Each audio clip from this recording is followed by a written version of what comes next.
Mi point of view எடுத்துக்கிட்டீங்கன்னா they are coming with a win. Okay, ஒரு வின்னோட வராங்க. ஆனா இந்த வின் வந்து நீ பாத்தீங்கன்னா ஒரு டிபிக்கல் மும்பை வின்னான்னு கேட்டீங்கன்னா சத்தியமா இல்ல. ஒரு டிபிக்கல் மும்பை வின் நம்ம என்ன எதிர்பார்த்துருப்போம்னா 230 அடிச்சிட்டீங்களா, அப்போ நியூ பால்ல போட்டு போல்ட்டும் பும்ரா எல்லாருமே போட்டு கைட்டி குடுத்துருவாங்க, 150க்கு சுருட்டிடுவானுங்க. இதாண்டா டிபிக்கல் மும்பையோட பெர்ஃபார்மன்ஸ்னு. ஓகே, டிபிக்கல் ஆர்சிபி பெர்ஃபார்மன்ஸை பண்ணி காமிச்சிட்டு போயிட்டாங்க ஃபைனலுக்கு. ஆனா இங்க மும்பை வந்து பாத்தீங்கன்னா ஆக்சுவலா வின் பண்ணிட்டாங்க.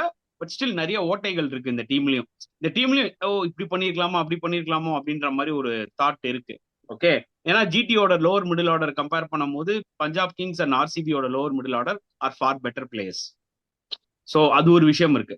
ஸோ நான் என்ன சொல்லுவேன்னா, மும்பை கான்பிடன்ஸா வந்திருக்கலாம், கான்பிடென்ட்டா உள்ள போலாம். ஆனா பிபிகேஎஸ் எடுத்துக்கிட்டீங்கன்னா அவங்களுக்கு போன ஒரு லாஸ் வந்து ஒரு மிகப்பெரிய லேர்னிங் கர்வ். நான் திருப்பி சொல்றதுதான், அந்த அடி பஞ்சாப் கிங்ஸ்க்கு வந்தது ஒரு விதத்துல நல்லதுன்னு நான் சொல்லுவேன். ஏன்னா நான் திருப்பி திருப்பி அந்த வேர்டை ஏன் ரியாலிட்டி செக்னு சொல்றேன்னா, அவங்க வந்து தெரிஞ்சிருப்பாங்க நம்ம போயிட்டு இஷ்ட மயிருக்கு சுத்த முடியாது, எல்லா மேட்சும் நம்மளுக்கு இது செட் ஆகாது.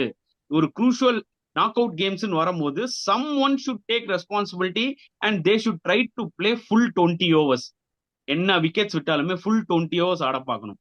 That is very very key. அதனால நிறைய விஷயங்களை லேர்ன் பண்ணிட்டு வருவாங்க பஞ்சாப் கிங்ஸ் எனக்கு தோணுது. Okay, we can see a different Punjab Kings இந்த நெக்ஸ்ட் மேட்ச்ன்ற மாதிரி என்னோட ஒரு தாட். அதுக்காக வந்து பாத்தீங்கன்னா மும்பை வந்து கஷ்டப்படுவாங்கன்னு சொல்ல வரல.